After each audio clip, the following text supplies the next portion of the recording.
Hi everybody, so in honor of being the 1 year anniversary of when I first met Tahereh, I thought I would put up some raw footage of whenever I went to that book signing. So, keeping this intro short, let's just hop into it and, 1 year guys. Hi guys, I'm Tahereh Mafi. I'm the author of the Tahereh Mafi series, and the first book is called Shattering. The second book is called Unravel Me. There's a little book in between. It's an e-novella called Destroy Me. And there's a third book coming out next February, which we just finally decided on a title for. I can't yet share. Sigh. It's gonna be something me. I like Untitle Me. Yeah. Untitle Me. But like my Word document, my working document is currently, it's called Untitle Me. I just could not come up with the title. But there's going to be another e-novella between the second and third book. And that's supposed to come out in December, but I have not written it yet, so I don't know how that's going to go. But so, Shatter Me is a series about a 17-year-old girl named Juliet who has a lethal touch. And she's living in this dystopian society where the government wants to use her as a weapon in their war, and she has to make a choice. Is she going to let them use her as a weapon, or is she going to fight back for the first time in her life and be a warrior? And it's her journey of self-discovery. It's her understanding who she is and what it means to be human. She's been branded a monster. When we first meet her, she's been locked away. She's in complete isolation for being this criminal. She's committed this serious crime that she didn't intend to commit, a lot like Arya. Though mine is, in fact, guilty, my girl.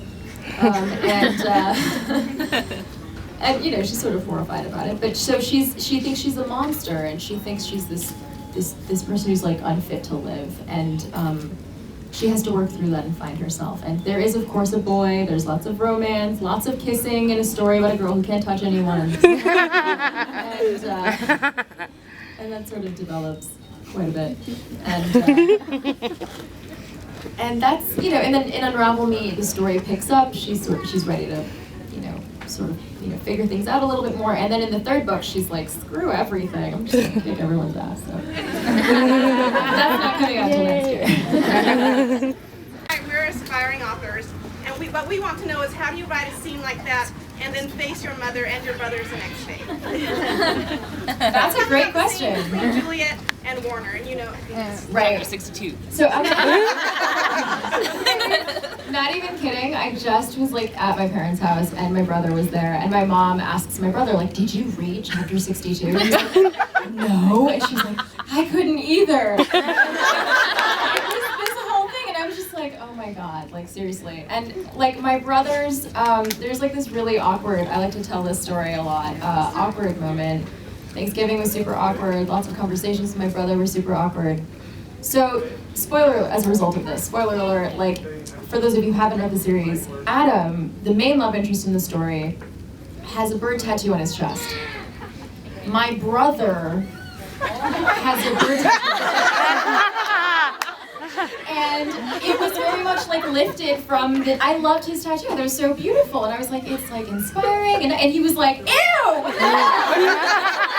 is wrong with you? And I was like, it's not like that, like, I respect you, I love you, and he just, couldn't do it. He was just like, I was reading your book on the train, and I just, no self-respect.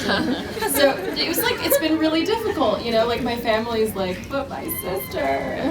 So, and I'm like, it's not me, and they're like, but it's you, and so they can't like get me out of their head when they read it, and so that's kind of uncomfortable for them. But it's actually been really funny.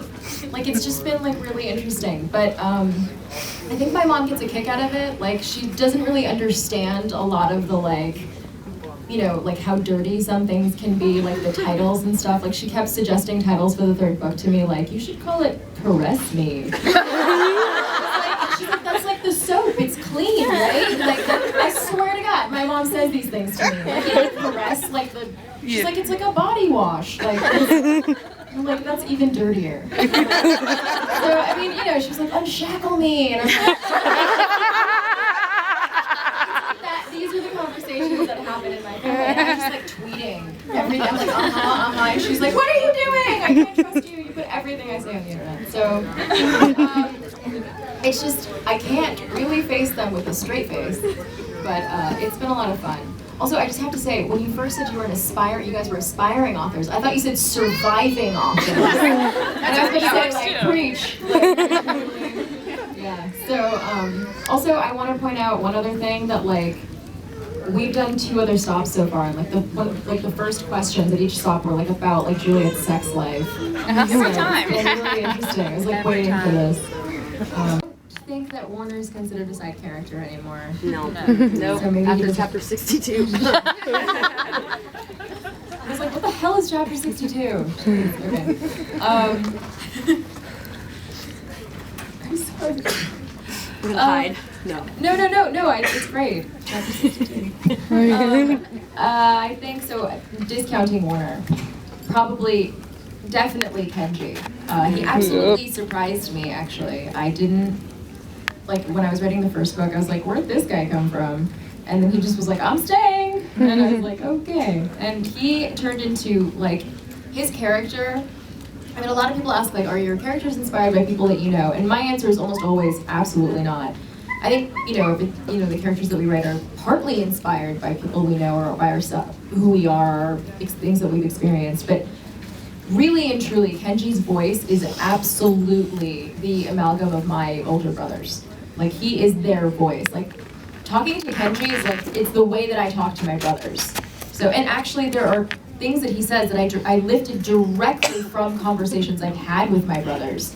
Like in Unravel Me, I don't know if any of you had a chance to read it, but in the beginning when Juliet first meets up with Kenji again and they're having a conversation and she's like, lower your voice, and he's like, so this was a conversation I had with my brother. So she's like, lower your voice, and he's like, no, and she's like, why not? And he's like, because if I lower my voice, I won't be able to hear myself speak, and that's my favorite part. And that is actually, like, I was having a conversation with my brother outside one day at my parents' house, and we're like outside, and like all the neighbors are out, and I'm like, lower your voice, and he says this to me. He's like not trying to be funny. He's serious. It's like, and it's just so funny because I just stopped him right there, and I took out my phone, and I was like, I have to put that in a book.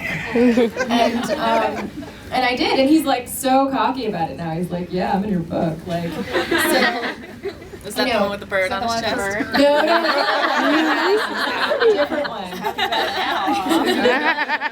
Yeah. No. Well, the one with the bird. Well, the bird on his chest one. He called me after the shower scene in Shadow Me when she finds the bird on his chest, and he was like, ew. Like what? Anyway. Conversation again. But yeah. So Kenji, absolutely. But he just sort of developed because it was like he's so easy to write. It's like talking to brothers.